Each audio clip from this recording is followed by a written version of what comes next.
Hello. कैसे हो आप सब। आज मैं कहानी सुनाने जा रही हूँ निस्वार्थ प्रेम। एक व्यक्ति अपने पत्नी के साथ एक बड़े से मकान में सुखपूर्वक जीवन व्यतीत कर रहा था। उसका अकेला बेटा और उसकी पत्नी अपने बच्चों के साथ कनाडा में रहता था। एक दिन अचानक उस व्यक्ति को हार्ट दिल का दौरा पड़ा और वो चल बसे। उनकी पत्नी तो मानो जैसे बुद्ध हो गई। इतना बड़ा दुख जो पड़ा, पति का साथ छूटना एक पत्नी के लिए स्वाभाविक दुखद होता है। बेटा और पति के अंतिम संस्कार के लिए कनाडा से भागा भागा आया। वह बहुत उदास था क्योंकि वह अपने पिता के अंतिम दिनों में उसके साथ नहीं रह पाया। वहाँ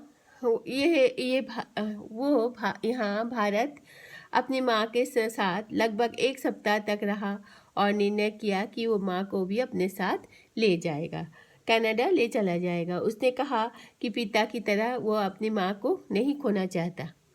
माँ को जब ये पता चला तो वो बहुत खुश हुई और चलो अपने बेटे के पास रहने पोते के साथ बुढ़ापा कट जाएगी। उन्होंने अपना बड़ा सा मकान और अन्य जमीन जायदाद जो पैसे थे वो सब बेच दिया। सब कुछ बेटे के लिए को दे दिया।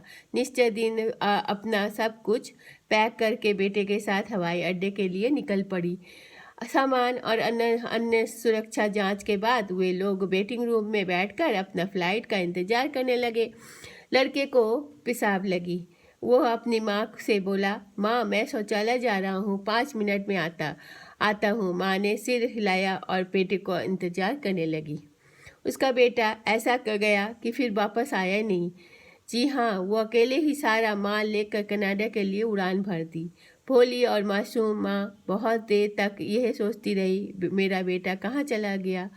वो यह नहीं समझ पा रही थी कि क्या करे। वो कई घंटों तक अपने बेटे का इंतजार करती रही। अब वो रोने लगी। बेचारी अकेली बूढ़ी औरत क्या करे। करीब 16 घंटे के बाद सुरक्षा गार्ड उसके पास आया और पूछने लगा, माता जी आप क्यों रो रही हो। उसने बूझी आवाज़ से बताया कि उसका बेटा उसे छोड़ के चला गया। उसने यहाँ का मकान जगह जमीन सब बेच दिया। अब वो कहाँ जाएगी, क्या करेगी। इस शहर में उसका कोई नहीं है, ना ही कोई रिश्तेदार है। गार्ड यह सब सुन दुखी हो गया, लेकिन वो क्या कर सकता। उसने उस बूढ़ी औरत को से कहा, माता जी आप अपने उसी घर पर चले जाइए और जिसने भी वो घर खरीदा है उसको बोलिए कि आपको वही रहने के लिए थोड़ी सी जगह दे दे। उसने उस वृद्ध को उसके मोहल्ले को जाने वाली गाड़ी में बैठा दिया और किराया भी दे दिया। उस घर को एक युवा दंपति ने खरीदा था। उसका एक छोटा सा बच्चा भी था। वो वृद्ध महिला ने जब दरवाज़ा खटखटाया तो वो एक महिला ने दरवाज़ा खोली। उस बूढ़ी माँ को ने सारी बातें उस महिला को बताई। वो बोल भी रही थी और रो भी रही थी। माँ आप मुझे थोड़ी सी रहने के लिए जगह दे दो। मैं आपके बर्तन धोऊंगी, बच्चे को संभालूंगी और आपके घर के एक एक कोना साफ कर दूंगी। घर में और एक कोने में पड़ी रहूंगी। उस महिला ने उस वृद्ध औरत को घर के अंदर उस कमरे में ले गई जहां उसका पति टीवी देख रहा था।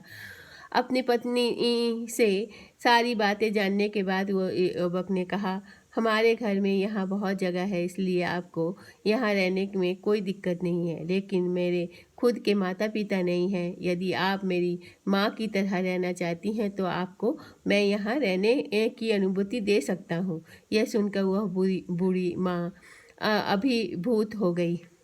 अब वो उनके साथ रह रही थी है और वह उनके बच्चे का ख्याल रखती और वे लोग अपनी माँ की तरह व्यवहार करते। जब कोई अपना सगा इस तरह बेईमानी से पेश आता है तो कई निस्वार्थ प्रेम वाले व्यक्ति आगे आके सहारा दे ही देते हैं। तभी तो यह दुनिया चल रही है। अगर आपका पास कोई भी ऐसा आदमी हो जो आपको निस्वार्थ प्रेम देता है, तो उसका प्रेम स्वीकार करिए, उसको वैल्यू दीजिए, उसका प्यार को वैल्यू दीजिए। अपना और अपनों का ख्याल रखिएगा और हो सके तो अपने माता पिता का ध्यान रखिएगा। फिर मिलेंगे, बाय।